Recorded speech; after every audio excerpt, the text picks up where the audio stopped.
Dans cette vidéo, on va coder une fonction qui va retourner la valeur maximale ou minimale d'une fonction continue sur l'intervalle AB. Donc par exemple, on a représenté ici une fonction continue sur l'intervalle AB. Elle admet forcément un minimum et un maximum sur l'intervalle. Donc le minimum et le maximum apparaissent sur l'axe des ordonnées. Et puis xmin et xmax, ce sont les valeurs qui permettent d'obtenir le minimum ou le maximum. Alors, la méthode qu'on va employer, c'est de diviser l'intervalle AB en grand N intervalles. Donc, par exemple ici, j'ai divisé en 7. Donc, pour diviser en 7, il faut des intervalles de longueur B-A sur 7. Et plus généralement, B-A sur N, si on veut N intervalles. C'est ce qu'on appellera le pas. Donc, le A plus pas, ça va donner une valeur A1. A1 plus pas, A2.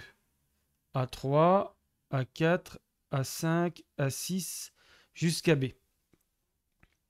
Et donc, on va calculer toutes les valeurs f de A, f de A1, jusqu'à f de A6, f de B. Et puis, on prendra la plus grande de ces valeurs, ça sera une valeur rapprochée du maximum. Et la plus petite de ces valeurs, ça sera une valeur rapprochée du minimum. Alors bien sûr, plus n est grand, plus le résultat sera précis. Alors, pour le minimum, on va utiliser la fonction maximum qui va renvoyer le maximum de la fonction. En utilisant cette astuce, si on prend la fonction -f, c'est la symétrique, sa courbe est symétrique par rapport à la courbe de f, est symétrique de la courbe de f par rapport à l'axe des abscisses. Et donc ici, le maximum de -f, par symétrie, c'est l'opposé du minimum de f. Et donc on a minimum de f égale moins maximum de -f. Voilà. Et ces deux valeurs sont atteintes pour le même xmin. Le xmin de la fonction f. Donc on se servira de cette propriété pour coder la fonction minimum à partir de la fonction maximum. Donc on va voir ce que ça donne en Python. On commence par la fonction, je vais l'appeler max de grand F, pour maximum d'une fonction. Donc il faudra rentrer une fonction, on verra comment on fait, l'intervalle AB et le nombre de valeurs qu'on veut calculer entre A et B. Donc au départ, on va mettre xmax, virgule max, égale. Donc on va prendre comme valeur de départ B, f de B. On pourrait prendre A, f de A, mais en ajoutant, on va commencer par A, puis on va tester A plus le pas, etc. On va rajouter le pas à chaque fois, et il est possible qu'on n'arrive pas exactement à B. Et donc, mieux vaut prendre comme départ x max égale B, max égale f de B. Et donc, on compare au départ les valeurs par rapport à ce maximum. Donc, le pas, on a dit que c'était B moins A sur N.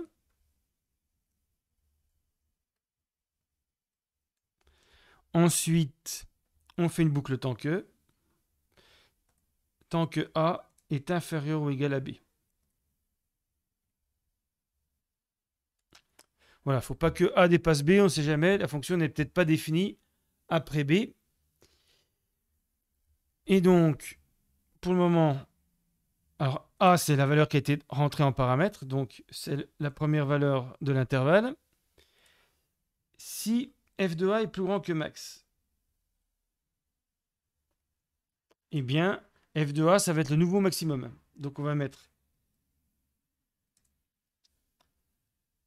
le maximum, ça vaudra f de A, et il est atteint pour A.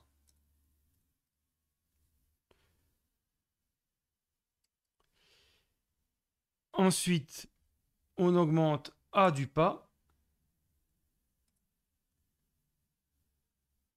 Donc on passe de A à A1.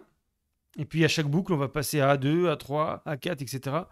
jusqu'à ce que A rejoigne B.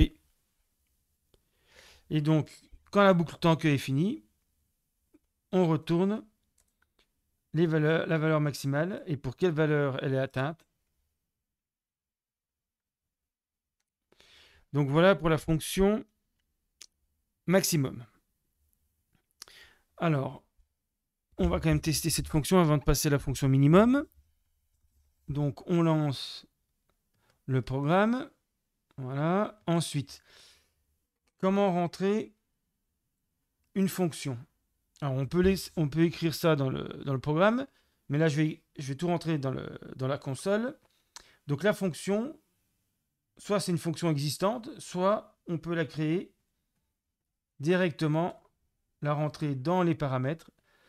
Donc par exemple, je vais prendre x carré.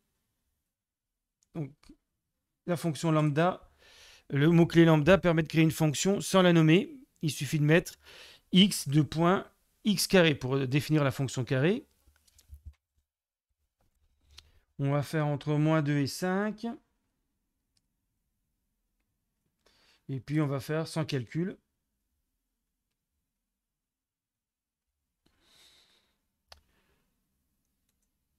Voilà, ça retourne comme prévu le maximum à 25 et atteint en x égale 5. Alors si le maximum est atteint plusieurs fois, il y a un seul maximum, mais il peut être atteint plusieurs fois. C'est le premier rencontré qui va donner la valeur de x max. Donc voilà pour le maximum.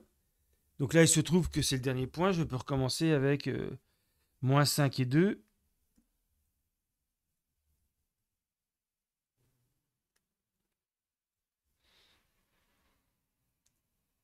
Donc là, c'est le premier point qui donne 25 atteint en -5.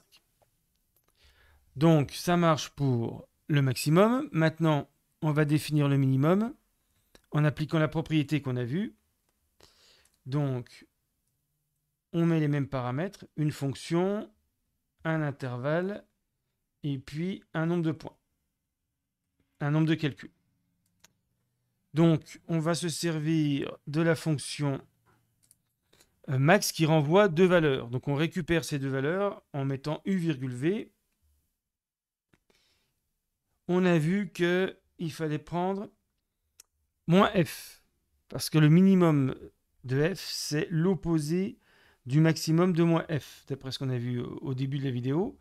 Comment faire pour mettre -f? Eh bien, on va réutiliser lambda qui à x associe -f de x. Donc la fonction sera connue puisqu'elle est rentrée en paramètre dans min de f. Et puis on va remettre les mêmes paramètres à b grand N. Et puis on retourne. Alors il faut faire attention parce que on a vu que xmin donnait aussi la valeur xmax et xmin était la même chose pour f de x et -f de x. Par contre, le maximum de -f, c'est l'opposé du minimum de f. Donc, il faut renvoyer -v.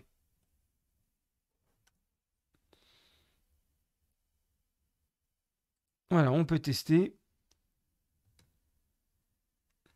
Alors, donc minimum. Alors, on va mettre x carré -2 entre -5 et 5. Là, c'est vraiment pour tester. Donc, entre -5 et 5, le minimum, c'est -2 atteint en 0.